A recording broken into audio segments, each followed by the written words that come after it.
Chapter 1. Choose a building site. The sweat dripped down my forehead as the lead instructor's face remained stoic.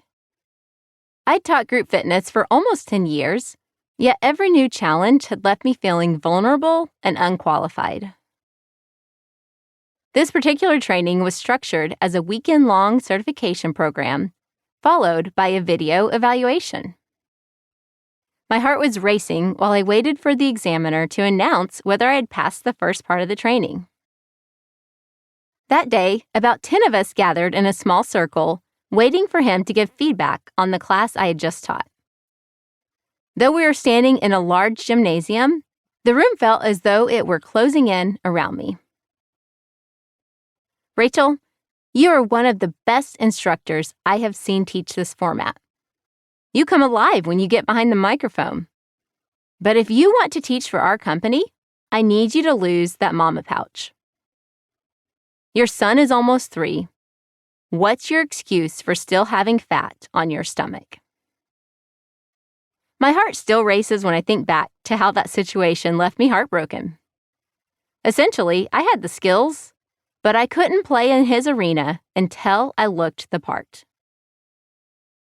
I went home from training and cried, not just because the instructor had hurt my feelings, but also because my mama pouch was one of my biggest insecurities. I had done everything I knew to eliminate it, yet it still clung stubbornly to my body. The lead instructor had voiced what I'd been wrestling with in silence for years. While what that man spoke into my life was hurtful, he was simply sharing what he knew to be true. But it wasn't my truth. The fitness and diet industry that shapes our culture does not have a biblical perspective. How could I hold a grudge against someone who was using a different guidebook than I was? We were simply speaking 2 different languages.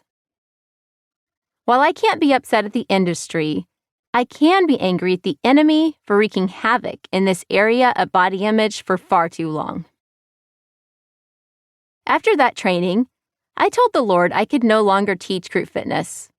I was tired of all the striving and hustling.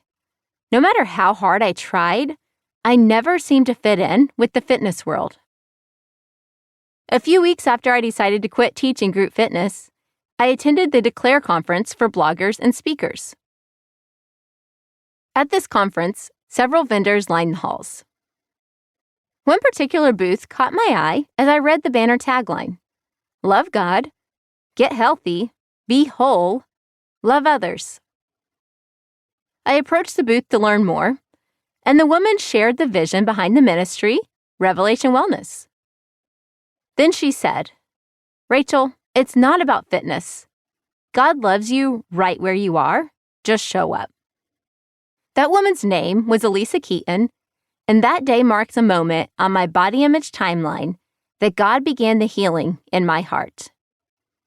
I went on to become a Renovation Wellness instructor, and through that training, God started my restoration and rebuilding journey. Did you notice the significant difference between these 2 encounters? One person told me I needed to lose my belly fat to participate, and the other told me to show up just as I am.